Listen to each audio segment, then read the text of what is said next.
Assalamualaikum warahmatullahi wabarakatuh. Ikhwani fisabilillah, berjumpa kembali dengan YouTube channel Apologet Islam Indonesia bersama Kores di sini dan juga ada Juli Tot backstage di sana dia. Tukang Kores suruh-suruh kalau misalnya bintang tamu butuh minum.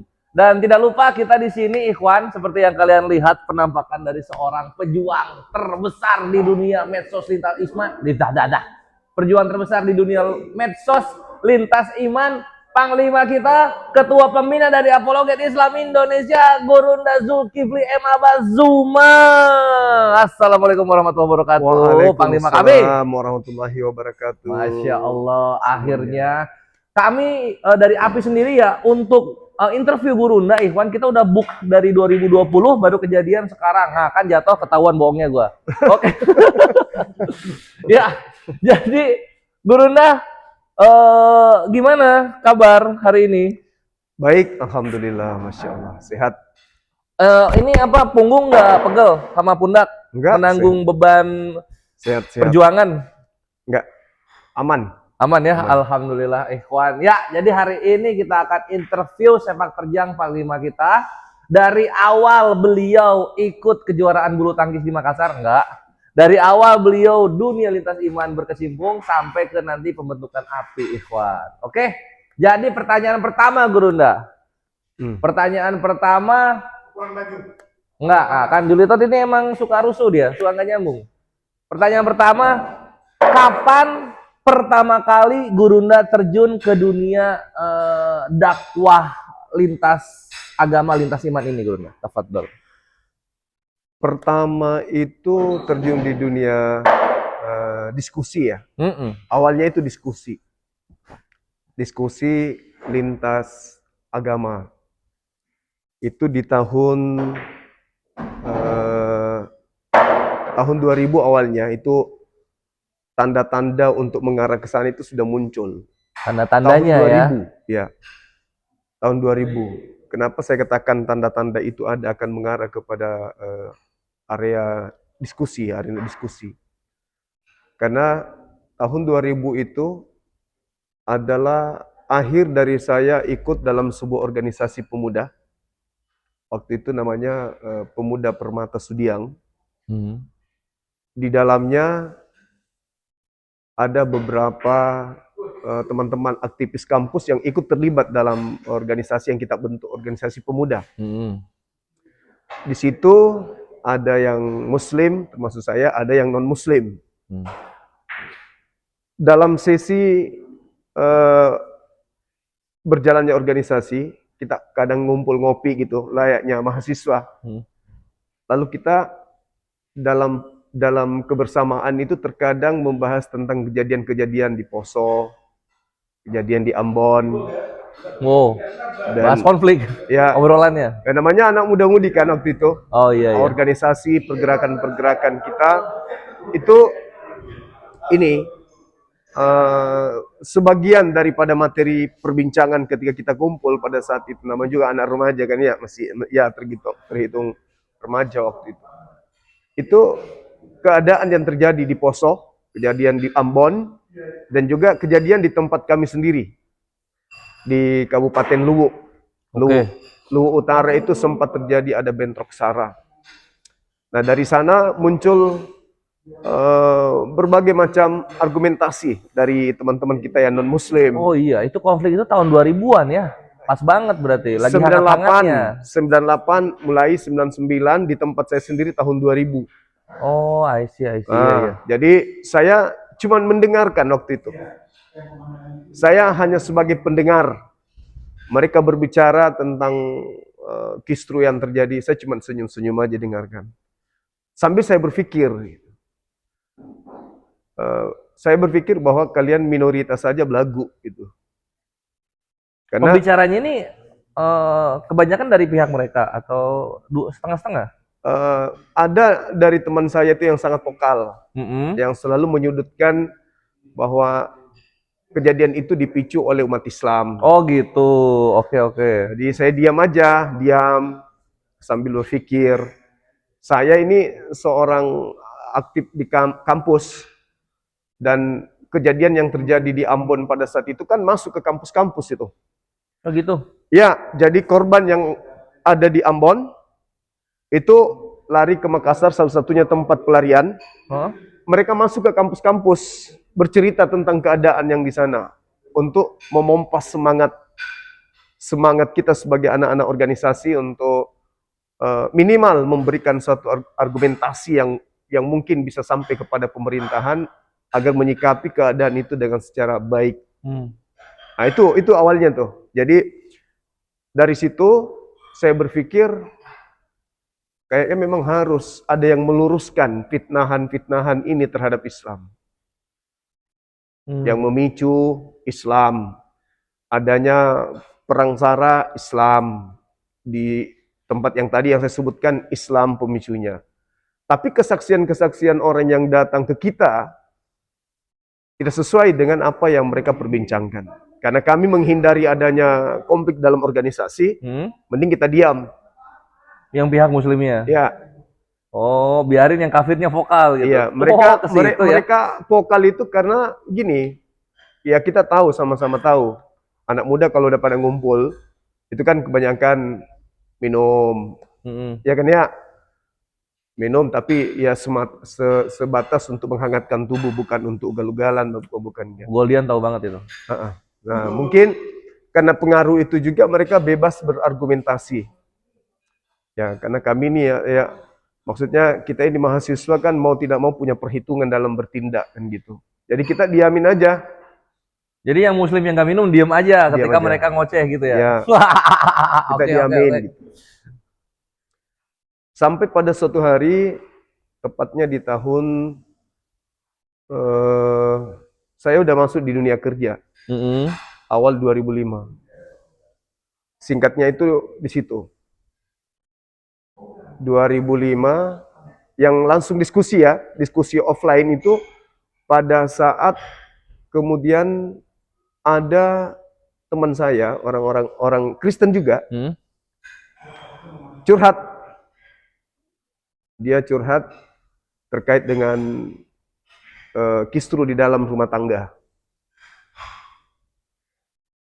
Jadi dia marah, istrinya marah karena dia sering dengarkan ceramah Zainuddin MZ. Oke, oh berarti yang curhat ke Gurunda ini ya non muslim, oke. Non muslim. Kenapa? Kenapa kamu dengarkan ceramahnya dia? Suka, kata dia kan. Suka ceramahnya itu, suka, lucu. Tapi kan kau beda agama. Iya, enggak apa-apa, kata dia. Tapi saya tertarik. Nah, akhirnya saya pegawai baru di kantor itu. Dia senior. Udah lama dia udah sebagai pegawai organik. Udah lama. Saya akrab sama beliau. Jadi antara Islam dan non-Islam akrab di kantor. Sering ngopi bareng, main bareng, pulang kantor sama-sama. Lama-lama saya terlibat perdebatan di Facebook. Ya kan ya? Beda sama orang ini berarti? Beda, bukan lagi. Ya. Beda. Nah, mungkin karena sudah menjadi garis tangan ya. Saya masuk di Facebook itu yang muncul itu informasi-informasi yang yang ada berbau sara gitu. Oh, menyudutkan Islam. Iya, menyudutkan Islam. Waktu itu saya baca linknya Duladi Samarinda. Duladi Samarinda. Iya, kemudian ramai tuh nama itu tuh. Kemudian ada link yang sangat-sangat menyudutkan Isa dan Islam. Isa, iya, sampai sekarang masih ada Masih ada. Terus kemudian Fight Freedom itu Fight juga Freedom, ada. FFI. FFI ya. Saya baca gitu ya kan ya. Akhirnya saya melihat komentar-komentar orang non ini terhadap Islam itu sangat penghinaannya luar biasa. Luar biasa menghujat. Hujat. Jadi saya balas pelan-pelan. Akhirnya terpancing debat. Situ ketemulah dengan Akhi Sugi, Ustadz Tahta di Facebook berarti Facebook, ya. Ketemu Rudi Yohanes, ketemu Saifuddin Ibrahim, Putih Watimena almarhum. Kemudian ada beberapa teman. Ya. Mendiang. Gitu. Awalnya itu gitu. Oh, I see. Nah, saya kena mutasi waktu itu tahun 2006, mutasi ke Kota Parepare.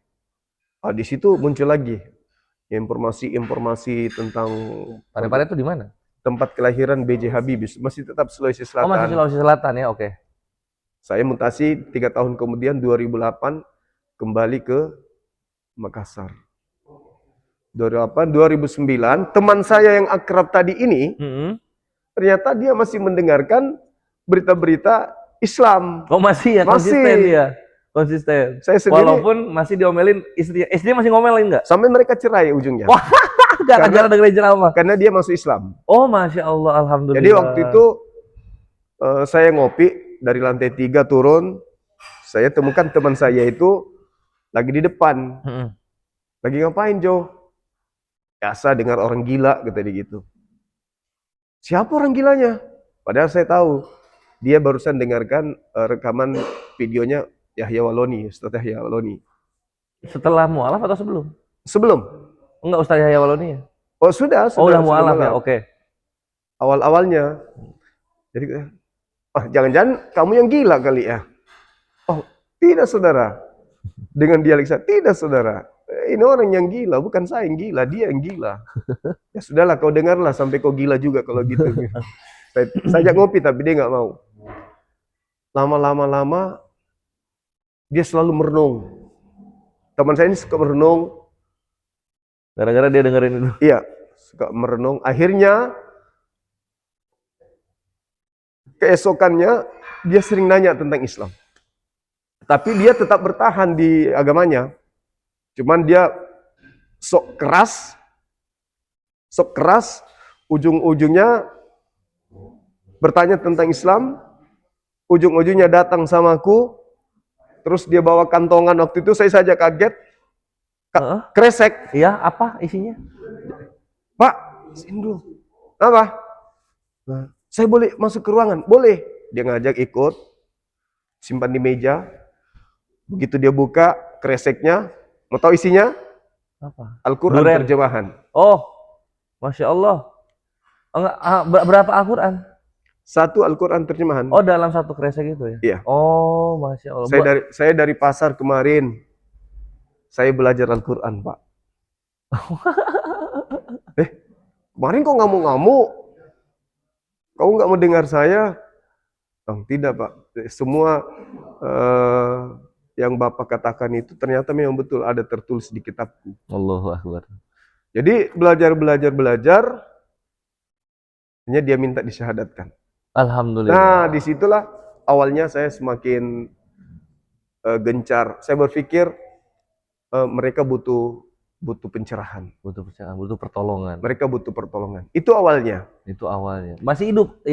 Berarti ini orang ini yang pertama kali bismillah gurunya syahadatkan. Oh, masih ada sebelumnya. Masih ada sebelumnya? Ada. Oh ya udah, berarti sebelumnya lagi guru. Nanti kita mundur lagi. Ini berarti yang kedua, yang ini. Oh iya, 1, 2. Yang keempat. Ini yang keempat ya. Langsung ceritanya ke yang keempat guru. Yang pertama dulu. Yang keempat. Yang keempat habisin dulu. Kalau yang 1, 2. Yang pertama itu Jupri namanya, Jupri. Dia mahasiswa teknik Universitas Hasanuddin. Kemudian nama China-nya saya lupa, tapi saya kasih nama dia Wahab. Itu yang kedua. Dia orang Cina namanya Jupri. Bukan. Kalau Jupri itu orang Toraja. Orang Toraja. Udah gurunya syahadatinya pas kapan? Tahun berapa itu ya? Waktu posisinya pas lagi kerja atau pas gurunya lagi kuliah? Mereka anak didik saya bela diri. Oh, di perguruannya Gurunda. Iya. Masya Allah, oke. Itu yang pertama. Karena saya tanamkan anak-anak saya begitu latihan waktu azan berhenti, semua harus sholat. Oke, gara-gara aturan itu dia penasaran. Mereka kalau kami sholat, mereka duduk latihan buka baju, kipas-kipas karena capek. Pernah saya tanya, kamu nggak sholat? Saya Kristen Sempe. Jupri itu jawab itu. Saya Kristen Sempe. Tapi setiap dia cerita masalah keluarganya, dia selalu kayak dia pingin kali butuh pertolongan gitu loh. Saya diusir dari orang tua, disuruh berhenti kuliah karena sudah nggak sanggup. Kebetulan orang tuanya TNI, udah nggak sanggup gini-gini karena bukan nggak sanggup biayain kan, nggak sanggup lihat dia aktif di kampus, jarang pulang. Oh, gitunya ya. Akhirnya karena saya dekat sama anak didik saya ajak ke rumah, tinggal di rumah. Oh, guruna tampung Ya, setelah dia diusir di itu. rumah saya sering katakan, eh, kalau kamu mendengarkan saya mengaji, apa yang ada dalam hatimu? Oh, guruna nanya itu gitu ya, Ya, langsung. bilang, tidak sempe, cuma nyaman aja dengarnya. Coba kau bawa Bibelmu besok. Dibilang, di rumah tidak ada Bibel. Kenapa bisa? Ada, tapi jarang saya lihat. Nah, ini Bibel saya kau baca. Guruna kasih yang punya guruna. Saya kasih Bibel saya. Heeh. Hanya dia baca, tapi Bibel saya itu sudah ada stabilo-stabilonya. Ya iyalah. Jadi Bahan, jadi yang bahan. dibaca itu yang ada stabilo. Iya. Nah, terus singkat cerita dia curhat, dia suka sama anak didik saya juga yang perempuan. Hmm. Eh, calon dokter juga waktu itu. SMP saya suka. Ya kamu harus Islam dong. Kamu harus Islam. Kalau kau suka dia harus Islam karena dia Islam. Lama-lama ternyata alasan suka itu karena justru memang mau belajar Islam, cuman malu. Maksudnya? Dia mau belajar Islam, Hmm. tapi malu. Heeh. Alasannya mau dekatin cewek. Ternyata murni mau belajar Islam. Oh, jadi wah ini menarik. Jadi Hmm, dekatin cewek itu modus sebenarnya supaya punya alasan kuat belajar Islam. Islam. Masya Allah. Keren Jupri. Terus? Akhirnya beliau itu singkat cerita syahadat. Alhamdulillah. Syahadat setelah belajar, saya orang tuanya tahu, Hmm? orang tuanya datang ke rumah, ngamuk, cari. Oh, ini konflik pertama ya mengenai itu, mengenai Iya, dialog itu. iya. Masya Allah. Sampai waktu itu eh, orang tuanya ngancam saya, Heeh. kalau sampai anak saya tidak kembali ke Islam, habis kau, kata gitu. Apa dibilang? Habis kau katanya. Sampai anak saya apa? Tidak kembali ke Kristen dari Islam. Oh, gitu Ikhwan. Kalau misalnya ini anak gak balik ke Kristen, gurunya mau dihabisin sama orang tuanya. Ya, Itu gitu. Jupri itu ya. Nah, Terus? singkat cerita, anak ini hilang. Maksudnya tidak lagi aktif latihan. Heeh.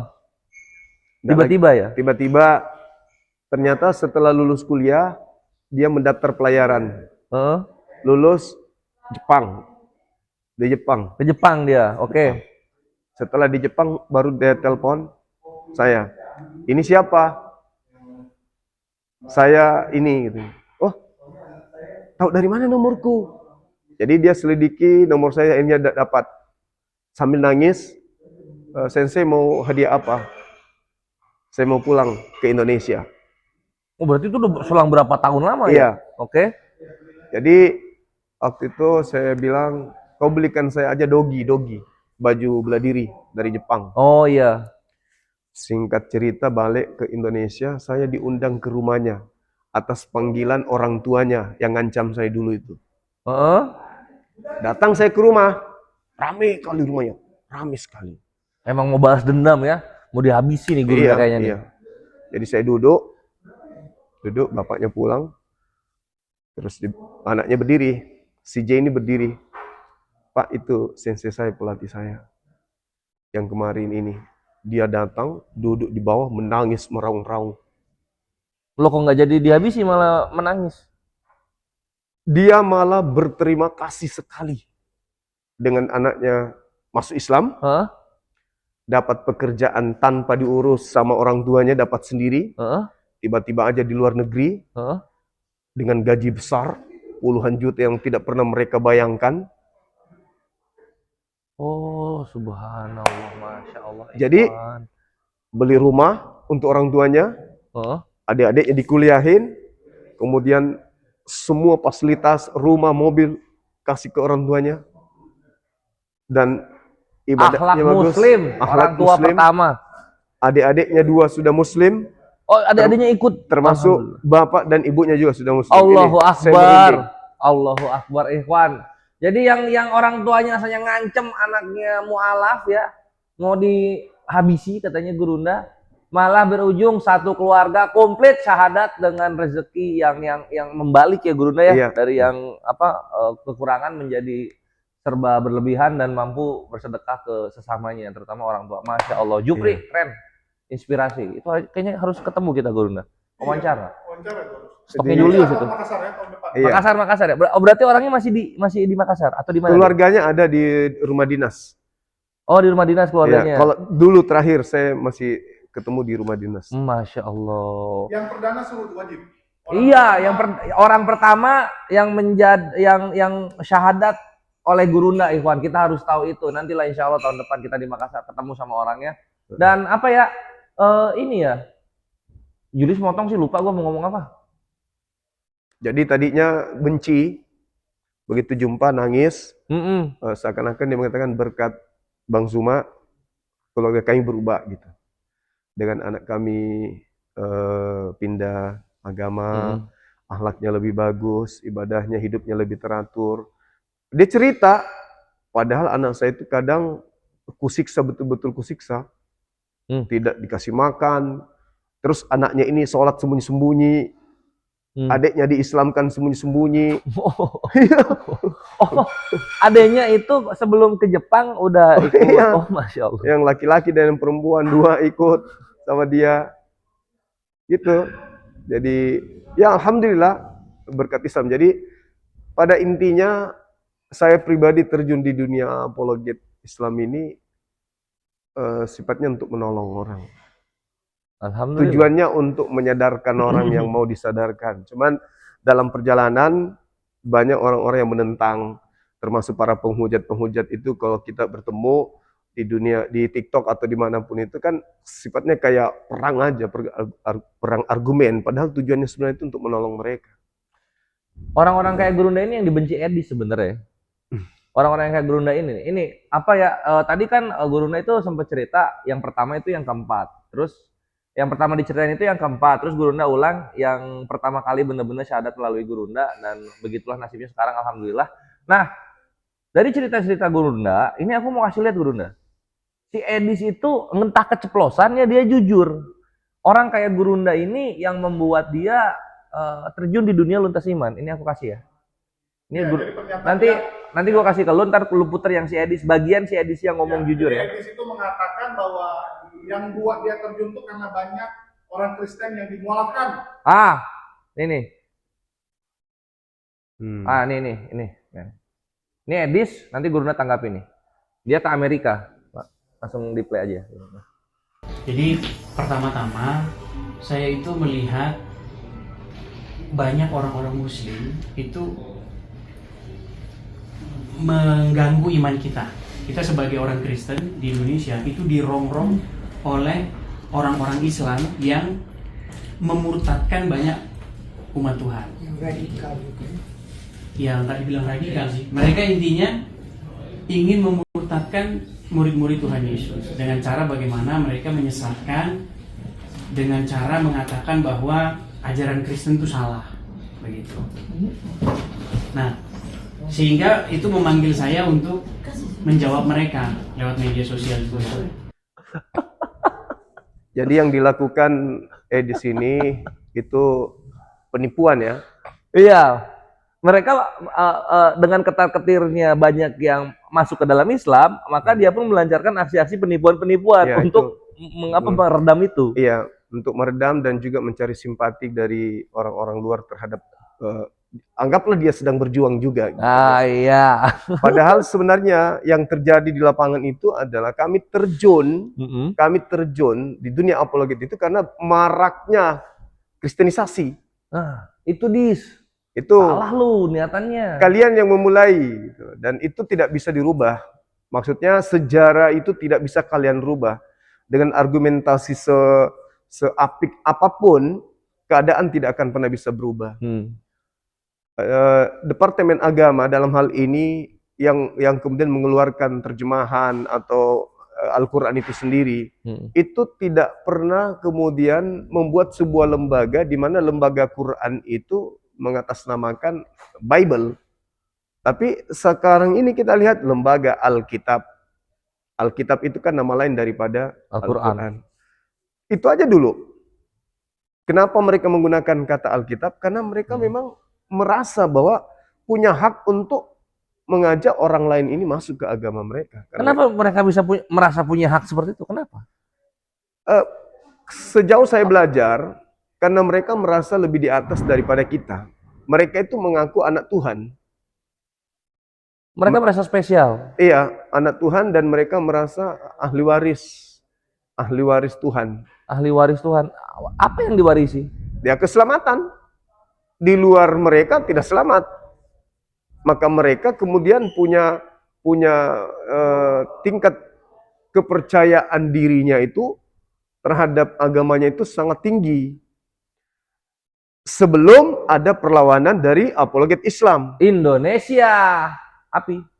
Tapi setelah mereka kemudian melihat adanya pergerakan dari para apologet Islam ini, apalagi sudah terbentuk yayasan, pergerakan yang kemudian sudah terstruktur, akhirnya melempem. Akhirnya muncullah kata seperti itu. Karena mereka melihat, waduh bahaya ini. Islam sudah melakukan perlawanan terhadap aksi yang mereka lakukan. Jadi kita ini cuma mereaksi apa yang mereka lakukan. Nah, setelah kita mereaksi aksi mereka, ternyata mereka nggak bisa bendung. Nggak bisa bendung. Karena musuh yang terberat bagi mereka itu adalah kitabnya sendiri. Sahih. Itu kitabnya sendiri. Kalau dulu nggak ada perlawanan, kemana-mana hanya modal cangkul, hanya modal bibit. Iya ya, apa? Orang bisa murtad. 80-90-an ya. Ya, orang bisa murtad. Sekarang mana bisa? Yang ada ketika mereka menghujat Islam, kita jawab hujatan mereka, yang ada di depan menghujat, sebelah sana mualaf. Syahadat. Sebelah sini syahadat. Itu yang terjadi. Itu yang terjadi. Dan itu yang membuat Edis ada ya. Jadi ini gua rangkai buat kalian yang menyaksikan agama apapun kalian. Edis berkata bahwa dia turun ke dunia apologetika Kristen itu karena banyak orang Islam yang memualafkan orang-orang Kristen gitu. Bohong itu, bohong. Nah, tapi Edis perlu tahu penjelasan dari Gurunda yang pertama kali muncul sebelum Edis ya. Gurunda datang ke dunia lintas iman Islam dan agama-agama yang menghujat Islam ini itu karena Islam di grassroots itu dirongrong oleh hujatan, pendangkalan akidah dan juga fitnah. Makanya Gurunda ada. Termasuk Edis sendiri pelakunya itu. Nah, Edis sendiri pelakunya. Edis gitu kan. itu di Facebook penampilannya itu seperti seorang ustadz. Di Facebook. Edis bohong kalau dia enggak. Iya, dia pakai jubah, pakai surban, koko. Terus dia ikut dia ikut juga buka puasa di masjid. Itu pernah itu. Ada itu, semua orang tahu itu, apologet Islam ikut yang buka puasa, nyari takjil. Oh, pantas. Oh, nama ini mungkin gara-gara Edis takjil itu ya? Ya kemungkinan. Dia kan orang Facebook juga itu. Oh, Facebook juga. Dia lebih dulu turun sama Rudy Yohanes. Rudy Yohanes aja ngaku yang ngajarin apologet Islam itu berapologet itu saya, kata Rudy Yohanes. Jadi dia yang turun. Yang ngajarin Edis. Yang ngajarin kita umat Islam turun berapologet itu Rudy. Oke. Pengakuannya Rudy, artinya dia dulu turun, berdebat, membahas tentang Islam, kemudian Islam membantah, kita datang. Jadi mereka yang memulai. Iya, gitu jadi. Gitu. Kalian mulai, kita counter, kalian gelagapan gitu kan. Kenapa? Karena ketika kita counter, banyak dari yang kalian sayangi di rumah sana masuk Islam, kan gitu. Iya, itu yang terjadi. Itu yang terjadi. Gitu, Bre. Itu fakta. Fakta yang menyakitkan untuk kalian yang membenci Islam gitu. Kalian menghujat, keluarga kalian syahadat. Ah gitu, Bre. Nah, terus Gurunda lanjut lagi. Berarti kiprah Gurunda ini udah berapa tahun ya? Tahun 2000 itu kan tanda-tanda yang benar-benar masuknya itu tahun berapa? 2008. Oh, 2008, 2020 berapa? 17 tahun ya? Iya. 17 tahun. Oke, dalam 17 tahun ini momen-momen apa yang Gurunda tidak masih terngiang sampai sekarang gitu? Momen apa tuh selama 17 tahun ini? Yang terkait dengan Yang pertama kita yang ini deh, yang tidak bisa dilupakannya, yang menyedihkan dulu deh apa? Ada nggak? Kalau yang menyedihkan sih nggak ada. Cuman apa ya bilangnya? Kayak maksudnya kayak misalnya ada orang habis disyahadatkan mati dibunuh sama teman-teman tongkrongan penghujatnya gitu. Oh enggak, kalau itu enggak ada. Kalau Alhamdulillah. misionaris sampai nginap di rumah ada. Oh, itu ada ya kayak Misionaris gitu-gitu. sampai 6 bulan di rumah, Heeh. kita sekolahin, kita ajarin. Saya berlakukan sama seperti anak kandung sendiri. Bahkan PAM nama saya juga dipakai di sertifikatnya dia. Belakang Pam mana atau apa? nama saya Oh, nama muncul. Gurunda. Karena sudah membuang dirinya sebagai anak. Ujung-ujungnya ketahuan ternyata mengaku sendiri orang suruhan. Masuk di lingkungan keluarga. Terus? Ya lama-lama akhirnya dia karena mungkin dia merasa selama saya hidup sama abah saya, itu saya tidak pernah memberikan sedikit pun contoh yang kurang baik atau satu tindakan yang tidak menyenangkan bagi dia. Benar-benar saya anggap dia sebagai anak. Begitu dia balik, kangen. Jadi dia rindu. Nangis, nyesal, tapi dia mau tidak mau harus kembali ke orang tuanya. Harus kembali ke agamanya. Cuman rindu sama abah.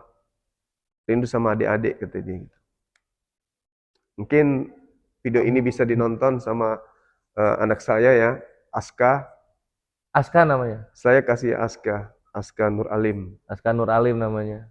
Kalau masih nonton video saya ini, ya tetaplah kemudian menjalin hubungan komunikasi. Nomor saya kan ada, meskipun kembali ke agama lama, ya saya sebagai orang tua angkatnya masih rindu, masih ingin kemudian belajar sama-sama.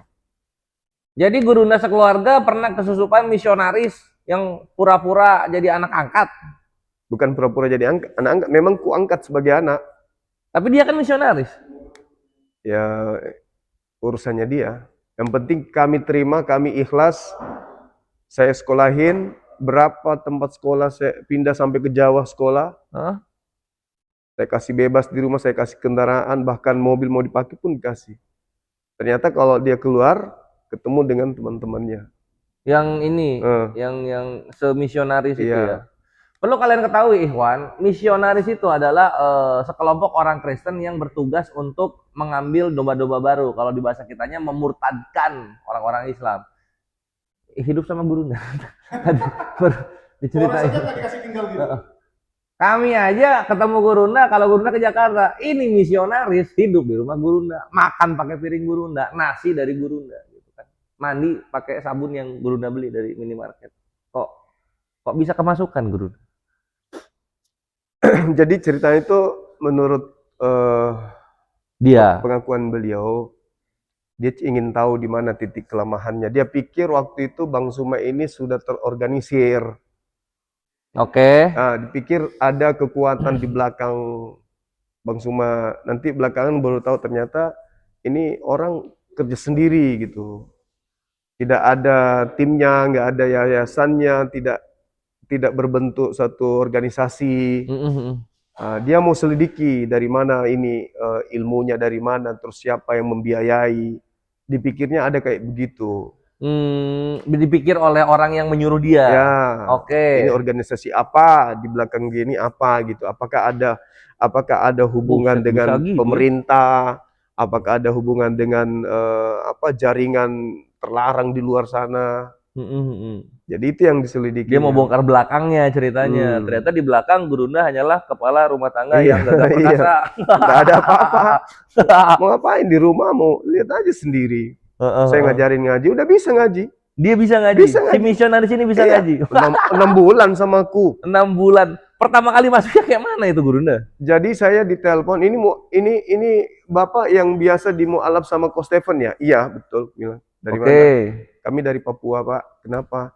Ada anak-anak kami mualaf, kata dia. Tapi mau dibunuh sama keluarganya, dibunbun lah gitu ceritanya ya. Bisa nggak kami kirim ke Makassar? Kirim, bukan ke saya, tiba di Lasis Unismo. Apa itu? Organisasi yayasan. Oh, organisasi. Yayasan Unismo. Dari Unismo udah terima. Tapi si penelpon awal katanya anaknya nggak betah di situ. Tolong dijemput, Pak. Jadi saya jemput. terus kemudian tinggal di rumah. Habis itu dia minta disekolahin. Saya masukkan ke pesantren. Sudah pindah di pesantren, dia minta lagi pindah ke Jawa. Karena mungkin dia pikir ada timnya saya di Jawa. Pindah ke Jawa sekolah. Ya kita ikuti maunya. Saya telepon Sama teman. guru dibiayain ya? Iya, dibiayai. Money is not a problem memang. Namanya mualaf mau belajar Islam, mau jadi tokoh, mau jadi orang besar di Islam, semangatnya kita hargai. Semangatnya belajar Quran itu, saya pulang kantor itu, saya kasih surat pendek, sebentar pulang kantor itu dia udah hafal. Oh, Masya Allah. Udah hafal. Kalau otaknya mah encer lah ya, pinter ya. Iya. Cepet nah ininya Iya. belajarnya. Matanya mirip-mirip Julius. Oh, Chinese. Tapi dari Papua. Iya. Chinese Papua artinya. Chinese Papua kan? Iya. Kulitnya? Putih. Dengan Chinese apa sih ini? Oh, oke. Terus? Ya singkat cerita, pimpinan pondok waktu itu telepon saya. Sempat diwawancarai sama orang MCI. Siapa waktu itu ya? Oh, Stephen. Bukan. Wendy. Oh, Wendy.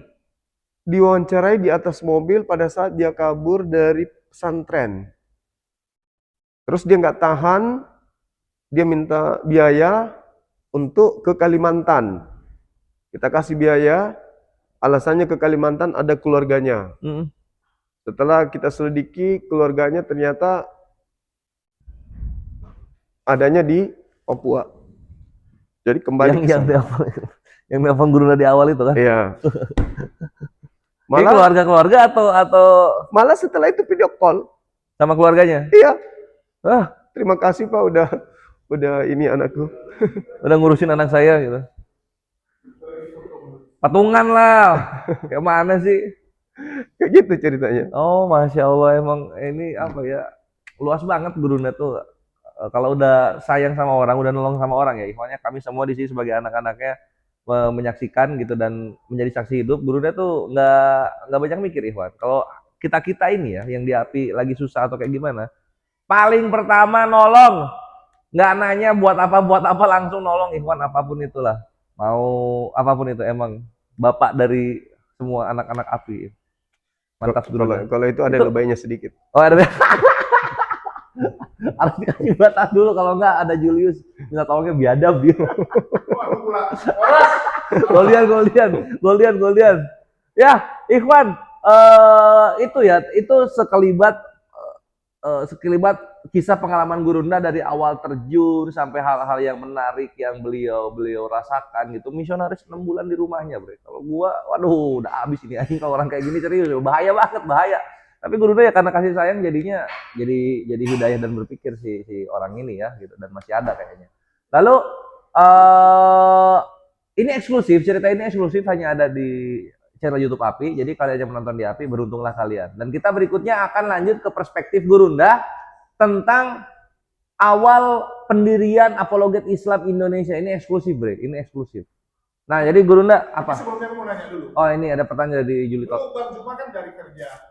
Pernah nggak kepikiran bisa seperti sekarang ini? Jadi salah satu yang paling top lah bisa dibilang ya di Indonesia. Dulu itu kan ini, saya selalu ditanya sama keluarga gitu kan ya. Selalu ditanya. Orang tua, ayah, mama, keluarga saya. Bahkan setelah saya di perguruan tinggi pun masih ditanya, kamu sebenarnya mau jadi apa? Cita-citamu itu apa? Iya, selalu ditanyain. Jawaban saya simpel. Saya bilang saya mau jadi guru besar. Iya, tapi guru besar apa entah. Bukan silat. Untuk guru terserah, pokoknya saya mau jadi guru besar. GB. Guru apapun itu yang penting besar. Jadi mama sempat tertawa. Guru besar apa? Pokoknya guru besar. Mau guru apapun itu. Guru sulap juga boleh. Jadi orang tua saya itu kadang kaget, ini anak cita-citanya dari kecil mau guru besar. Orang itu jadi TNI, jadi Polri, ini kok jadi guru besar gitu. Terus itu semakin kuat, meskipun belum tercapai hari ini ya. Waktu mama saya itu 3 hari sebelum meninggal. Begitu saya datang ke mama, Dia ceritain semua anak-anaknya. Tiba saya diceritain, mulut saya dipegang sama mama. Terus dia bilang gini, ini mulutmu itu, kata dia gitu kan, mulutmu itu akan banyak menyenangkan orang dan akan banyak menyakiti hati orang. Amin. Tuh, wallahi itu kata mama saya 3 hari sebelum beliau meninggal. Mama kenapa bilang gitu? Enggak. Memang mulutmu, padahal kan kalau di rumah saya itu enggak banyak bicara. Itu awalnya. Nah, terus kemudian terkait dengan yang berjalan sekarang ini, ya untuk menjadi seperti yang sekarang, Kejadian loh Guru. menjadi seorang apologet itu sebenarnya nggak ada rencana yang matang, enggak. Itu natural aja, natural. Tapi satu, apa itu?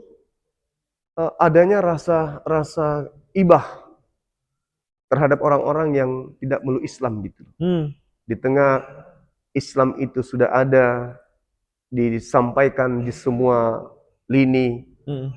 Siang malam orang mendengarkan tentang Islam, media sosial, media cetak, semua membahas Islam, tapi masih ada juga orang yang tidak mau meluk Islam. Sedangkan hidup ini singkat, mati kekal di neraka.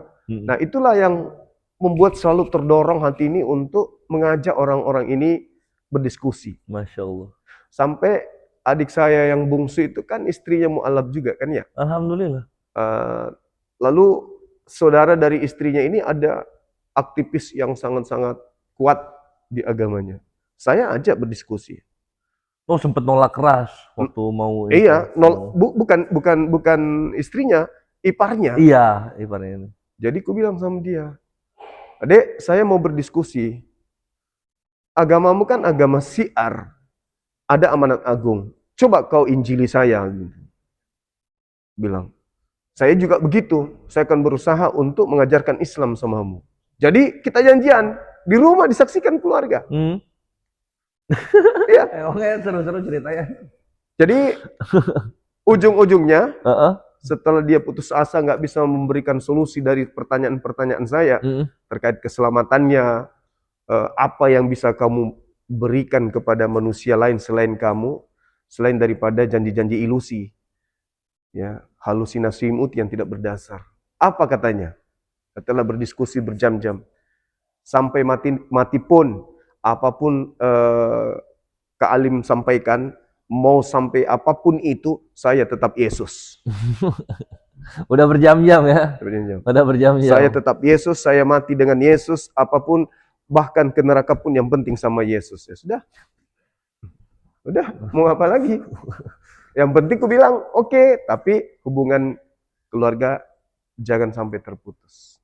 Jadi, saya dengan ipar saya, dengan adik-adik ipar saya yang komunikasi. Alhamdulillah. Ulang tahun kemarin mereka, kami diundang. Anak saya juga mereka rayakan, maksudnya syukuran. Mereka juga hadir. Mantap. Dan mereka juga tahu saya di dunia apologet. Jadi kalau saya di rumah, alhamdulillah mereka menghargai. Dia nggak mau ngambil foto kalau dia saya ngerti ya, pakai masker. Iya. Gitu. Kalau boleh tahu Bang, itu kan Bang Juma udah viral sekali. Tapi pakai masker. Kalau di Makassar sendiri misal pergi makan, pergi kemana, ada yang kenal nggak? Kalau pakai masker pasti ada yang kenal. Tapi kalau buka masker itu yang bagus, nggak ada yang kenal. Jadi nggak kenal. Guru ini juga kaget sendiri loh. Kalau saya nggak pakai masker, nggak ada yang kenal ya. Saya buktikan bukti kemarin, tadi malam waktu pulang dari kantor API, saya nggak pakai masker. Duduk nongkrong sama orang rame, duduk di situ nggak ada yang kenal. Pas mau balik cuman hitungan 5 menit pakai masker, udah pada teriak, "Bagus Pak, foto." Tadi malam sama teman-teman, sama siapa yang semalam teman itu, sama Sadli. Yang si Sadli nyanyi. Iya. Oh, di itu tahu. Buka masker nggak ada yang tahu. Pakai Tapi masker. kalau sama kalian pasti kenal lah orang. Oh iya, karena kita nggak ini. Iya. Karena kita Pasti nggak ini. kenal, pasti ada Bang Suma di antara Iya, anak-anak pasti ini ada. gitu. Tapi kalau saya cuma berdua atau apa nggak ada yang tahu. Pasti ada bapaknya gitu kata Saya orang. malah kadang ngopi sama orang yang lagi nonton videoku. Samping. Samping. Bahkan kejadian yang di Medan beberapa tahun yang lalu, orang-orang ini ngobrol tentang apologet. Ada PM, tentara militer, duduk di samping saya. Ngobrol gini, lagi ngopi. Terus dia bilang gini, dibilang sama yang satu, yang hebat itu yang dari Makassar, bos. Makassar itu betul-betul bukan kaleng-kaleng. Terus yang TNI yang di samping saya itu, berarti Bapak kenal nggak yang namanya Zulkifli Abbas itu? Jadi orang-orang ini langsung tatap saya. Maksudnya, Pak, yang di samping Bapak itu orangnya. Karena saya buka masker kan. Terus teman saya itu, siapa namanya? Dia bilang gini, Bang Heri. Komandan, yang di samping abang itu, yang abang angkat tasnya itu Bang Zuma. Hah? Serius? Iya. Menangis dia. Nangis. Menangis jadi Nangis. Masya Allah. Nangis peluk. Menangis peluk. Tingginya sama seperti beliau, tingginya. Nangis peluk. Jadi yang dari tadi ini ku angkat tasnya Bang Zuma rupanya. Aduh bang, aku kangen kali bang sama abang. Saya pes banget. Sampai nangis. Karena itu gurunya nggak pakai masker. Nggak pakai masker. Inilah kocaknya tuh gitu ya Ikhwan ya. Masker itu udah menyatu sama image Gurunda. Ya kalau udah buka masker Di Dumai. kayak Power Ranger tau nggak lu? Dumai baru-baru. Oh yang kemarin mau ketemu logika? Iya, saya nggak pakai masker. Saya mampir di warung. Terus HP saya diambil sama ibu itu karena dia mau masukin kartu karena jaringan sulit. Dilihat, abang penggemar Bang Zuma juga ya rupanya ya. Penggemar Bang Zuma.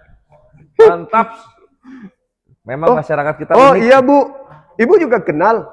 Iyalah, siapa yang tidak kenal Bang Zuma kata dia gitu. Oh iya. Terus dia, loh kok alisnya mirip sama Bang Zuma ya? Alisnya kata dia gitu. Suaranya juga mirip bang. Kata dia gitu kan. Kebetulan aja mungkin ibu. Enggak loh, coba abang bicara lagi. Begitu saya ngomong, langsung dia teriak, lari masuk ke dalam. Panggil bapaknya. Bapak, Bang Zuma ada di sini. Manalah mungkin Bang Zuma ada di Dumai. Mungkin. Akhirnya waktu itu bapaknya keluar beneran. Dilihatin kayak nggak percaya. Sampai salaman itu kalau nggak 3 kali 4 kali salaman diulang-ulang. Nggak percaya. Beneran ini Bang Zuma. Saya sendiri Pak. Kenapa bisa ada di sini? Ya kebetulan ada keluarga di sini. Nangis bapak itu, nangis jadinya. Salaman lagi. Salaman lagi, peluk, salaman, cium. Ini apa? Apa namanya? Harusnya kalau Gurunda udah ada orang kayak gitu. Tunggu bentar. Masker. Enggak, masalahnya Percaya, udah percaya. Baru buka lagi. Harusnya digituin Gurunda. enggak, masalahnya dia bilang coba lihat KTP. Bukan Zuma ini. Sampai ke kemarin, KTP. Ya. Kemarin, ibu itu usianya 72 tahun. Datang di Casagrande. Dikawal sama pengawal anaknya gitu. Tapi saya lepas masker memang. Ngobrol sampai hampir 1 jam. Ngobrol. Begitu beliau pulang, diperlihatkan foto dan videoku sama ke anak beliau. Anaknya bilang apa? Ini bukan Bang Zuma. Wes gagah buat anaknya weh. Paling tahu. Jangan percaya. Ini bukan Bang Zuma. Jangan ibu bikin malu. Jangan sampai ibu pamer-pamer kemana-mana. Aku udah ketemu Bang Zuma loh. Ini bukan. Bang Zuma itu enggak begini. Ini bukan Bang Zuma. Jadi saya bersyukur. Alhamdulillah. Ternyata kalau saya pakai masker kelihatan jeleknya kan ya. Kalau buka masker. Tawadu. Allahu Akbar. Masya Allah. Nah, itulah yang terjadi. Oh gitu ya. Itu yang terjadi. Itu kisah tentang masker dan Gurunda Ikhwan. Ini yang membuat itulah masker Gurunda tuh udah kayak ini kostum Power Ranger. Orang tahu Power Rangernya, tapi nggak tahu dalamnya siapa. Itulah Gurunda. Coba Gurunda nggak seribet Power Ranger, cuma nutupin masker doang. Satu image tentang Gurunda yang aslinya di rumah dan juga di dunia aslinya itu nggak ketahuan sama orang lain. Mantap. Woi, apalagi lo mau nanya? Gua mau ke api nih. Masalah kecewa tadi yang gue tanya. Kan kita tahu kemarin itu sempat ya ada yang mualaf terus balik, yaitu Demian Dekuclu. Nah, gimana? Emang itu udah fix ya? Udah. Oh fix ya? Ya bagi saya hal seperti itu mah itu biasa gitu ya kan ya. Nggak melahirkan sebuah kekecewaan. Kenapa? Karena saya sudah paham betul dari mana orang-orang ini berasal dan akan kemana mereka pergi setelah mereka tinggalkan agama. Di ajaran sebelumnya mereka tidak ada beban, Iya. nggak ada beban, nggak ada kewajiban, Oh. ya kan ya. Semua makanan boleh, semua minuman boleh, tak ada yang wajib bagi mereka. Jadi dari lahir sampai seumuran sekarang mereka tidak pernah diatur terkait dengan prosesi agama. Jadi tidak gampang, bebas, tiba-tiba terpenjara. Al-Quran itu kan kaidah di Islam tuh, ad-dunya sijnul mu'min wa jannatul kafir. Tiba-tiba dia menjadi terpenjara. Jadi sepi di keramaian jadinya kan. Masuk di Islam sikit-sikit sholat, sikit-sikit ini, sikit ini nggak boleh, ini nggak boleh, ini boleh, ini nggak boleh. Akhirnya pening sendiri. Pening. Nah, orang yang masuk Islam dan kembali ke Islam itu karena hanya menemukan pola keagamaannya tidak sesuai dengan apa yang ada di dalam akalnya. Sedangkan Islam yang dia temukan masuk ke dalam akalnya, cuman hatinya yang tidak lembut. Akal menerima Islam, hati tidak lembut. Maka ya percuma. Mending saya balik lagi. Karena kalau saya tetap Islam, sholat tidak, ini tidak, dan saya merasa gusar dengan kewajiban ini, mending sekali saya lepas kembali atau menjadi ateis. Jadi kejadian seperti itu sudah biasa terjadi. Iya, jadi nggak perlu pakai kecewa, Jul. Kayak gitu doang. Jips, latte nitip. Woi, latte nitip. Mantap, thank you. Jadi bukan sesuatu hal masalah biasa. Itu udah pernah terjadi. Yang penting satu, ketika mereka murtad, jangan nyerang Islam. Yes. Itu aja. Jangan nyerang Islam. Siapapun yang murtad jangan nyerang Islam gitu. Karena Nabi berkata 3 hal yang membuat orang itu wajib diperangi. Salah satunya adalah murtad, lalu kemudian dia menyerang Islam gitu. Apalagi Jul? Ngomong ke api nih. Yo Gurunda, sudah masuk saatnya ke waktu. Tadi kan kilas balik bagaimana Gurunda terjun ke dunia ini, Ikhwan, dan alhamdulillah seru banget ceritanya. Kita lanjut sekarang ketika Gurunda mencetuskan untuk dibentuknya sebuah yayasan berlandaskan hukum bagi para mujahidin Ghazwul Fikr yang sekarang disebut apologet ini. Itu sejarahnya gimana, Gurunda? Iya. Jadi sebelumnya kan saya sudah diajak masuk organisasi-organisasi yang bergerak di bidang mu'alaf. Betul, gue sebagai saksi, Ikhwan, itu. Terus? Contoh misalnya di MCI. MCI saya sebagai ketua Sulawesi Selatan. Kemudian YPM At-Tauhid. Iya. Saya ketua wilayah 5. Kemudian MMCI. Saya sebagai pendiri dan juga sebagai ketua. Namun di semua kelebihan organisasi ini, CCC juga. CCC. Ya, CCC juga saya di situ sebagai Dewan Suro. Ya, ada beberapa teman sahabat kita seperjuangan yang masih ada di sana sampai hari ini. Alhamdulillah. Ketua pembina. Lanjut. Beliau juga sebagai CCC di sana. Nah, saya melihat di kesemua kelebihan yang dimiliki yayasan bergerak di bidang mu'alaf ini, pergerakan apologet ini, itu ada satu yang kurang. Ada yang satu yang kurang. Yang kurang itu adalah pergerakan nyata. Pergerakan nyata. Sama seperti ketika saya di MCI atau di MMCI, itu hanya banyak berteori. Banyak berteori. Artinya maksudnya banyak berteori itu lebih banyak menyampaikan tanpa ada tindakan. Lebih banyak kajiannya. Kajian tanpa ada tindakan. Nah, ada juga organisasi yang tindakan mulu di lapangan, Tapi kemudian Pembekalan materinya pembekalan materinya itu nihil, Kurang. kurang. Nah, saya mencoba ketika ada tawaran untuk membentuk Yayasan Apologet Islam Indonesia ini, saya mencoba untuk meramu bagaimana dengan Yayasan Apologet Islam ini benar-benar pergerakannya itu eh, menghadirkan kesadaran mutlak kepada orang Islam khususnya di Indonesia tentang keadaan lintas agama ini.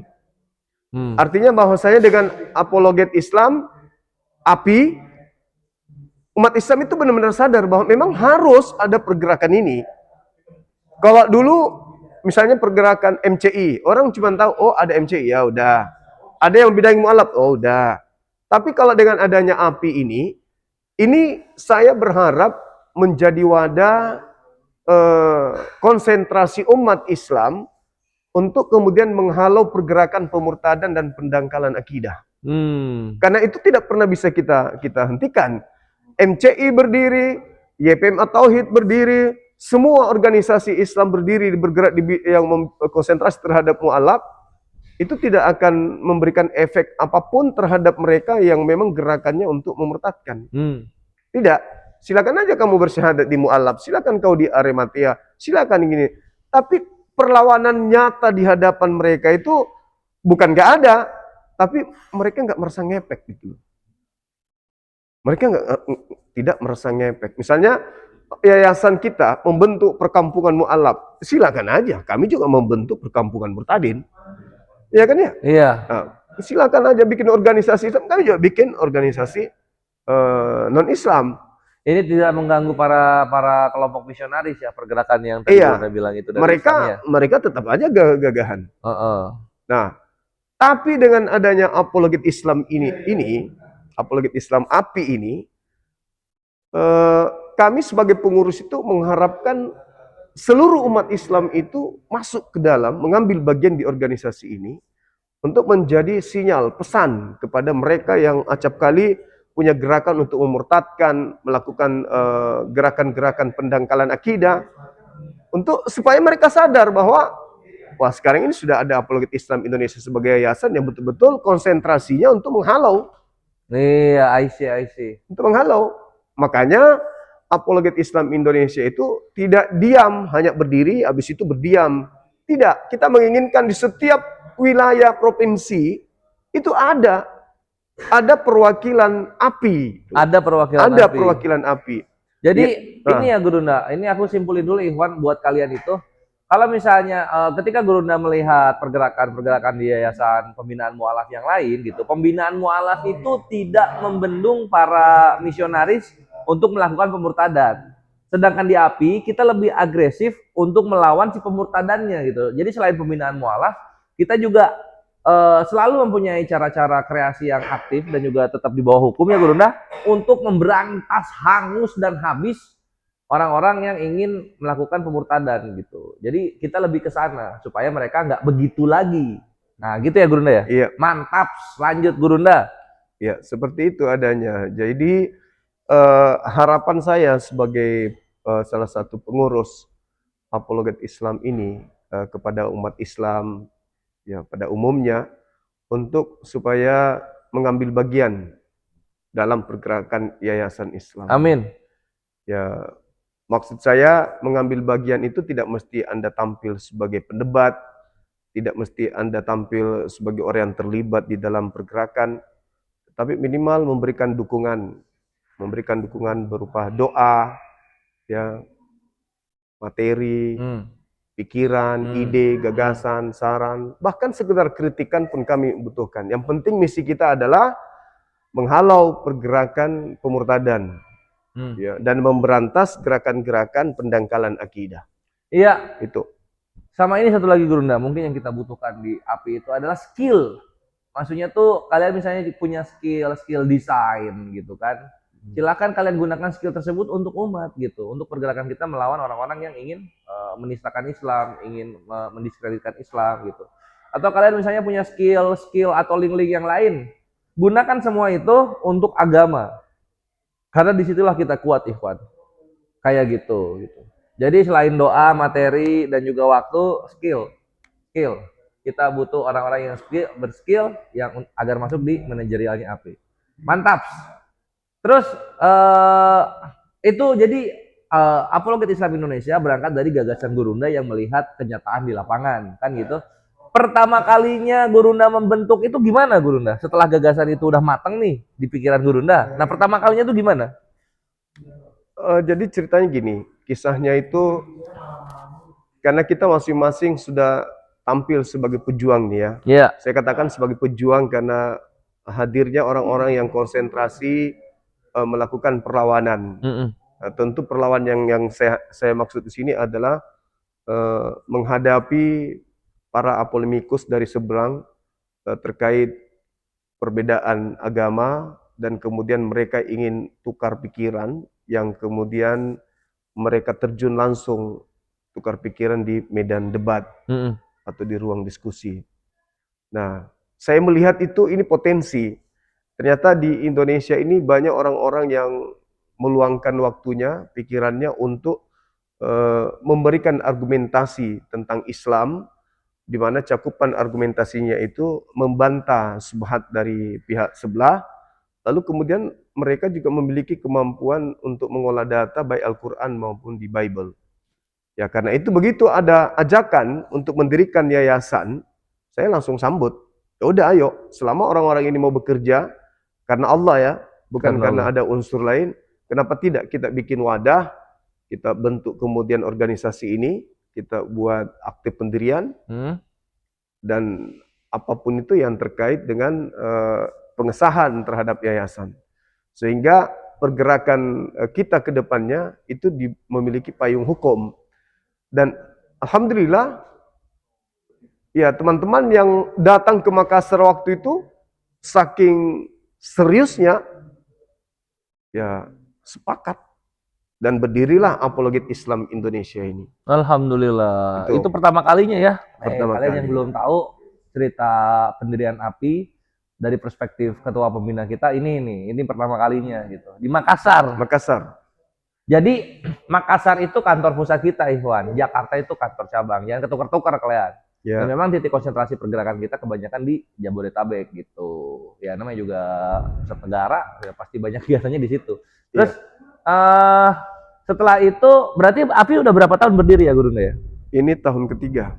Oh ini tahun ketiga, alhamdulillah. Apa pencapaian yang Gurunda paling banggakan dari Yayasan API ini? Pencapaian yang untuk 3 tahun ini ya? Iya. Yang saya lihat ya di lapangan. Ya. Kesadaran umat Islam itu semakin meningkat dan keterbukaan umat Islam untuk berbicara terkait dengan kondisi di lapangan, bahwa kami sangat merasa terbantu, kami sangat puas dengan adanya Apologet Islam Indonesia ini. Alhamdulillah. Kesakitan hati yang selama ini kami rasakan itu bisa terbayar. Saya kadang jawab, emang ada apa? Ada masalah apa? Di kantor Pak, ada atasan saya. Di ini Pak, ada begini. Tetangga saya ada begini. Kami tak sanggup menjawab. Sekarang dengan adanya Apologet Islam Indonesia, alhamdulillah kami bisa juga memberikan pernyataan ketika mereka memancing kami untuk berdialog tentang agama. Di kantor kami dikucilkan, disudutkan. Alhamdulillah sekarang kami udah bisa ngomong. Kami udah bisa data ini, di dalam kitabmu seperti ini, dan seterusnya. Akhirnya kami sangat tertolong. Itu yang membuat saya, wah ini saya berhasil. Mantap. Saya berhasil. Ya, meskipun belum maksimal, karena belum semua umat Islam itu belum satu Indonesia. Ya, belum satu Indonesia itu cinta terhadap dunia apologet. Iya. Tapi lambat laun, insya Allah umat Islam akan suka dengan dunia apologet. Amin. Karena Amin. itu sangat dibutuhkan oleh umat. Itu yang pertama. Yang kedua yang saya bangga adalah ketika saya bertemu dengan beberapa tokoh, tokoh nasional misalnya, atau tokoh dari berbagai organisasi-organisasi besar. Iya. Mereka memperlihatkan antusias yang sangat luar biasa, bahkan terkadang memperlihatkan euforia yang menurut saya ini apa nggak berlebihan gitu loh. Karena yang kami bisa hanya memberikan argumentasi-argumentasi, tapi dipandang itu adalah sesuatu yang sangat-sangat berharga. Hmm. Contoh misalnya, Jeng. baru-baru ini saya ketemu dengan salah seorang pembesar seragam coklat ya. Saya sebut saja gitu. Saya agak segan ngomong tentang dunia apologet, saya segan. Pertama, dia sudah punya jabatan tinggi. Dan ini kantornya dia, saya datang bertamu atas undangan teman kita yang juga adalah aparat di dalam. Diperkenalkan, Bang Zuma, ini atasan saya.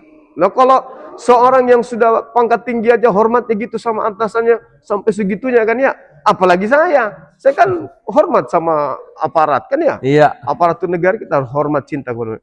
Saya juga tunduk langsung. Oh iya Bang, mohon maaf Bang, mengganggu kali Bang, ini udah jam. Oh nggak apa-apa Bang Zuma. Duduk.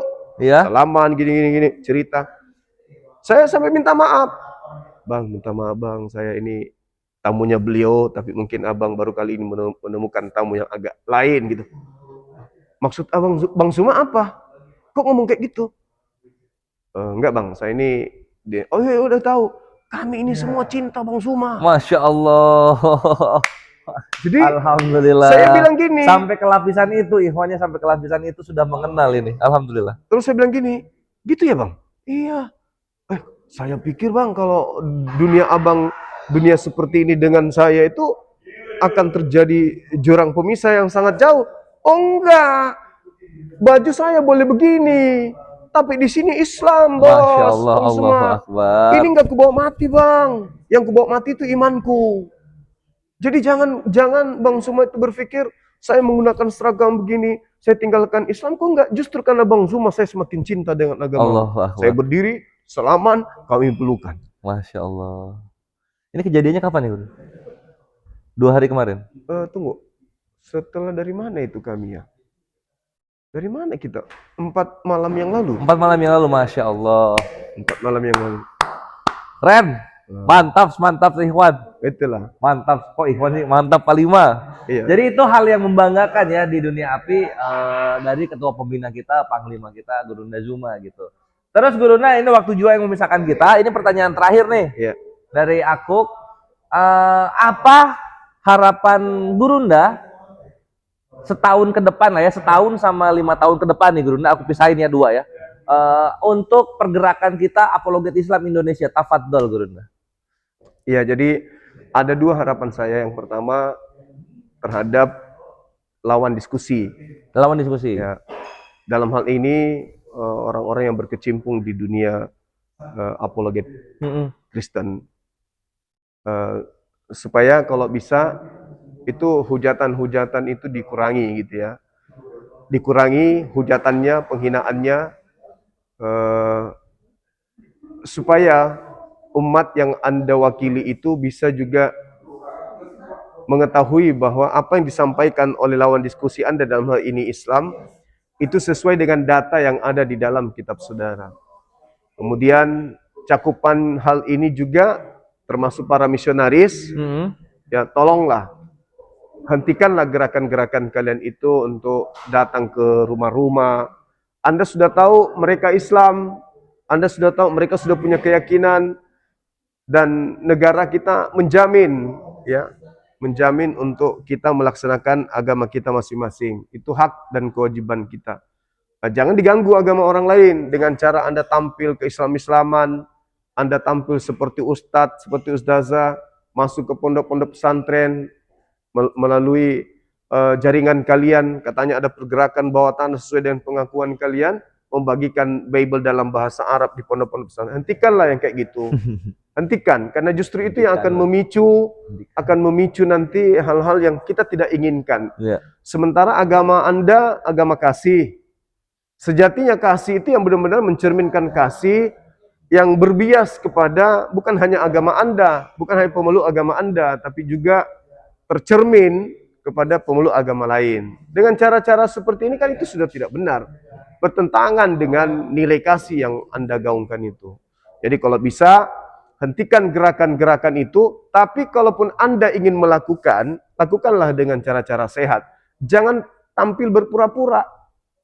Jangan tampil berpura-pura. Tulis aja di sini misionaris atau pendeta atau pastor itu supaya orang datang kepada Anda ketika mau belajar dengan benar. Jangan ada tampilannya seperti ustadz, orang datang mau belajar niatnya Islam, tapi ternyata yang Anda ajarkan itu adalah isi Bible. Hentikan itu, hentikan yang kayak gitu. Itu yang pertama. Oke. Itu harapan saya yang pertama. Amin. Amin. Enggak masalahnya Bang, kalau Iya. kan siapa yang bayar cicilan rumah dan mobil? Ya itu ada rezeki, ada rezeki lain, ada usaha lain. Ya seperti misalnya jualan sayur apa gitu, lontong di pasar. Jualan sayur, jualan Jual lontong sayur, gitu jual loh. Tidak lontong menyusahkan gitu. umat agama yang lain gitu. Jangan berpura-pura, karena segala sesuatu yang berpura-pura itu sifatnya penyesat. Ya, penyesat itu kalau suka berpura-pura itu kan ya suka berpura-pura. Tampilkan yang aslinya aja seperti kami nih, kan gitu. Kemudian harapan yang kedua terhadap umat Islam dimanapun berada, ya kami minta dukungan, ya dukungan semua lapisan masyarakat Islam untuk kemudian membackup pergerakan apologet Islam Indonesia ini. Karena Amin.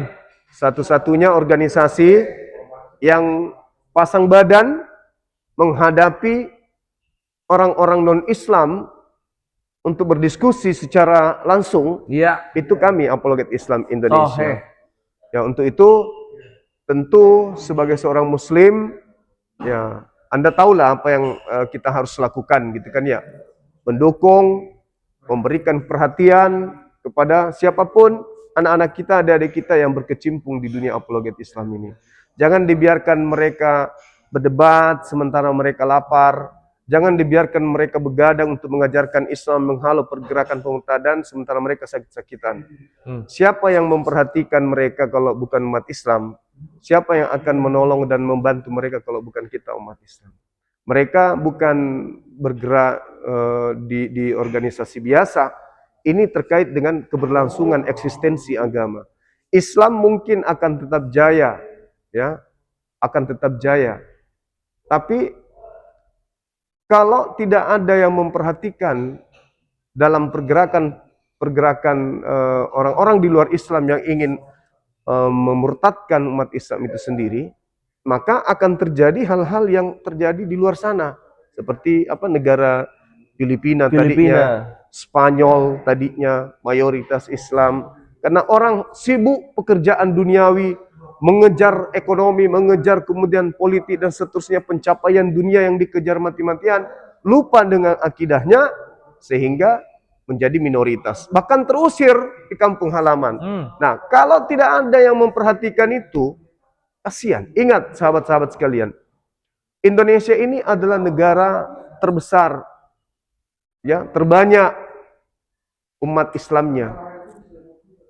Tapi sangat disayangkan kalau pergerakan menghalau pemurtadan, tapi didiamkan aja, dibiarkan anak-anak kita berjuang sendiri. Jangan dibiarkan. Untuk itulah saya mengajak kepada seluruh lapisan masyarakat Indonesia yang beragama Islam, tolong dukung apologet Islam Indonesia ini, kemudian untuk untuk supaya mereka itu bisa berjalan dengan lancar, semua kegiatan mereka didukung, program-program mereka baik yang jangka panjang, jangka pendek itu didukung. Jangan lihat oknumnya di dalam, tapi lihat visi misinya untuk umat. Karena oknum-oknum yang ada di apologet Islam Indonesia ini itu bisa terganti dengan pengurus lain besok hari. Apakah mereka minta berhenti, apakah mereka pensiun, apakah mereka pindah alam, dan akan diganti oleh generasi-generasi yang mungkin lebih pintar, lebih cemerlang, lebih bagus lagi cara berpikirnya, cara menyampaikannya. Niatannya lebih murni lagi. Oleh karena itulah, jangan lihat oknumnya, tapi lihat pergerakannya. Saya kira begitu. Kita minta dukungan kepada seluruh umat Islam agar apologet Islam ini betul-betul bisa berjalan dengan lancar, berdiri dengan kuat. Ya mana tahu besok hari setelah mendengarkan ini, tiba-tiba aja saya ada rumah mau diinfakkan untuk mu'alaf, untuk api, buka kantor dan seterusnya. Kenapa tidak? Daripada dia tinggal menjadi beban nanti di akhir zaman, di akhirat, pas dihisap nanti semakin berat. Mending nih ada kendaraan tinggal di rumah, kasih api untuk kendaraan operasional dan Iya, seterusnya. dan Bisa setiap jadi. rodanya berputar Nah. untuk agama, maka itu menjadi amal jariah Nah. untuk kalian semua gitu Ikhwan, gitu Betul. Atau yang sederhana aja, seperti yang saya praktekkan. Ikhwan. Saya buka usaha. Setiap saya buka usaha, saya buat catatan usaha saya setiap tahunnya saya akan infakkan sekian persen ke yayasan ini. Seperti itu adanya. Jadi Iya, kalau bisa dicontoh itu Ikhwan. iya, akhirnya apa? Pertama kita akan antusias bekerja. Kedua, Allah mencatat, malaikat mencatat, ini ada niatan baik usaha orang ini. Maka memudahkan usaha kita itu bisa terijabah apa yang kita inginkan. Amin, amin. Seperti itu adanya. Jangan sedikit mendengarkan api, wah pasti ini. Api pasti. Jangan kayak gitu. Jangan kayak gitu. Kenapa? Andaikan saudara-saudara semua melihat apa yang terjadi di bawah sana terkait pergerakan-pergerakan pemurtadan ini, ngeri. Ya, ngeri. Kenapa? Karena mereka sudah berani tampil seperti ustadz, seperti ulama, tampil seperti benar-benar sebagai seorang Islam yang kuat. Nah, untuk menipu umat. Kasihan anak-anak kita kalau tidak kita perhatikan. Nah, satu-satunya organisasi untuk saat ini yang kemudian konsentrasi untuk menghalau itu ya Apologet Islam Indonesia. Untuk itu sekali lagi saya mohon teman-teman, sahabat-sahabat dimanapun berada untuk mendukung Apologet Islam Indonesia. Nanti kalau ada apa-apa silakan menghubungi Dinda Kores ya untuk pergerakan kita. Demikian. Mantap Panglimaku. Terakhir mau tanya Pak. Iya, terakhir tadi. Kopi gua mana?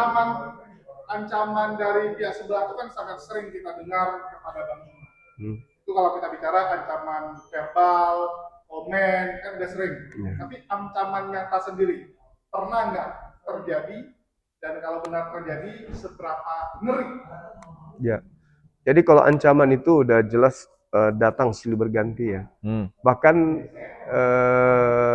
2 tahun lalu, rumah saya sempat terjadi kebakaran. Saya katakan kebakaran kecil karena bisa kita tanganin. Masih kecil, masih kecil. Bukan masih kecil, karena Kebakaran kecil katanya. lantai di atas, lantai 2 di atas lantai 2 itu udah terbakar semua itu. Innalillahi. Penampungan air udah kebakar. Tapi bukan konslet. Bukan konslet. Nggak tahu sumber apinya itu, nggak tahu dari mana. Sabotase. Nah, setelah kita sampaikan ke anak muda yang nongkrong di situ, dia katakan memang tadi ada orang dari belakang, Pak. Kita lihat karena belakang rumah situ kan masih hutan-hutan. Oh gitu. Gitu. Nah, setelah kami pikir-pikir, memang ini ulah manusia nih. Nah, setelah itu terjadi, saya dapat WA dari salah satu lawan debat. WA-nya itu, ini rumah kamu kan? Oh gitu. Ini mobil kamu kan? Jadi dia kirim foto mobil saya dengan rumah saya. Artinya dia datang atau orang yang datang ngambil gambar rumah saya dan kendaraan saya. Itu yang pertama. Kemudian di gunung, di tempat saya sering kumpul di akhir pekan. Berapa kali itu saya didatangin, diintelin, diintip dari jauh, di video dari jauh, begitu didekatin, kabur. Gitu ya. Jadi dia sudah siapkan kendaraannya. Udah siap kabur Udah siap kendaraannya. kabur. Nah, jadi Itu pas kalau moto, nggak ya, masih nyala kalau nggak motor. salah sudah 5 kali. 5 kali. Dari 5 kali terjadi. Dikejar sama warga, tapi nggak dapat. Iya. Nah itu Ikhwan itu sekelibat ancaman-ancaman yang dirasakan oleh Panglima kita gitu. Itu hal biasa bagi kami orang-orang yang berkutat dalam melawan para penghujat ini, itu adalah hal biasa. Tapi Gurunda memang parah sih, Gurunda memang parah. Sampai properti gitu kan, sampai didatangi ke sana gitu. Itu paling parah sih Gurunda ya. Kores juga pernah seperti itu, dia ancam-ancam, gitu aja ketemu mau dimatiin, di ban dari sebuah daerah di Indonesia itu makanya doa kalian itu akan membantu apa? Kalau misalnya kalian soleh, itu bisa membuat kita selamat. Banyak mintalah ke Allah supaya kita semua diselamatkan dan paling pahit ya dapat syahid lah gitu Ikhwan. Dan untuk kalian muslim sebagaimana yang dikatakan Gurunda sebelum ini, kami Ini gue tambahin, kami Apologet Islam Indonesia itu sudah patungan waktu dan tenaga, gitu. Nah, kalian dananya. Kalian dananya, waktu dan tenaga kami, kalian dananya, dan semua nanti akan berujung di yaumul hisab. Ini untuk agama gitu. Jadi kalau misalnya API ada program tentang mualaf, tentang pergerakan melawan para penghujat yang udah ketahuan lokasinya gitu, kalian support Ikhwan, kalian support. Ya, Gurunda, pesan terakhir mungkin untuk umat, ada lagi? Ya, sekira pesan saya teman-teman sekalian, anak-anak remaja, ya, mahasiswa atau apapun itu, termasuk mereka yang sudah matang dalam kehidupan ekonominya dan seterusnya, yang punya ruang, yang punya waktu untuk bergabung di Apologet Islam Indonesia ini, silakan. Kami dari pengurus membuka diri untuk mengajak teman-teman semua untuk bergabung di Apologet Islam Indonesia, membuka DPW-DPW di setiap provinsi, di kabupaten, kecamatan, agar API digaungkan secara nasional, agar seluruh ya, umat Islam itu bisa bergabung menjadi anggota Apologet Islam Indonesia. Iya, Saya kira begitu. mantap Gurunda. Itulah Ikhwan ya, wawancara kita eksklusif dengan Gurunda. Kalian dapat cerita-cerita yang hanya ada di channel ini, dan kalian juga dapat sejarah tentang API, dan kalian tahu mau kemana kita bawa yayasan API ini, satu-satunya yayasan yang langsung berhadapan dengan para penghujat di dunia media sosial. Doa kalian insya Allah membantu pergerakan kita agar tetap lancar, dan tentunya kita serahkan kepada Allah untuk apa yang kita niatkan ini. Semoga Allah kabulkan yang terbaik untuk kita. Amin, amin, Allahumma amin. Yuk, Kores pamit undur diri. Ivan, sampai jumpa di konten berikutnya. Guruna pamit ya. Ya, Salam satu Tuhan. Allahu Akbar. Guruna biasa gimana pamit? kita tutup, saudara-saudara sekalian. Terima kasih banyak atas kegiatan adik-adik kita ini. Mudah-mudahan mereka dilancarkan, diberi kesehatan, umur Amin. panjang, dan senantiasa dimudahkan setiap doa-doa mereka yang baik Amin. untuk diijabah oleh Allah Subhanahu wa taala. Kita akhiri, subhanakallahumma bihamdi, asyhadu an la ilaha illa anta, astaghfiruka wa atubu ilaik. Salam tauhid, salam satu Tuhan. Jayalah Islam kita, jayalah Indonesia kita. Assalamualaikum warahmatullahi wabarakatuh. Waalaikumsalam warahmatullahi wabarakatuh.